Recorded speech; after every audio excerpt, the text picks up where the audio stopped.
አሰላሙ አለይኩም ወራህመቱላሂ ወበረካቱ። ውድና የተከበራችሁ የቻናል ቤተሰቦች እንዴት ናችሁ? ሰላም ናችሁ? የስራ ጤና እንዴት ነው? የማዳም ቅመሞች እንዴት ናችሁ? ሰላም ናችሁ ወይ? እና ሰብስክራይብ አድርጉኝ። እና ይሄ ጆርዳን ሀገር ነው።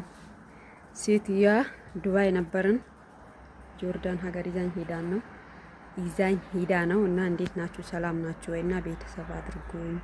አጋጣሚ ካያችሁኝ የማዳም ቅመሞች እንዴት ናችሁ? ሰላም ናችሁ ወይ? በያላችሁበት ሰላማችሁ ይብዛ። እና ይሄ የሴትዮዋ እንትን ነው፣ የእናቷ ግቢ ነው ማለት ነው። ተክል ምናምን አላቸው።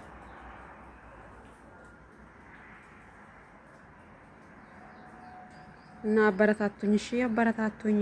ሸቃሊት ነኝ።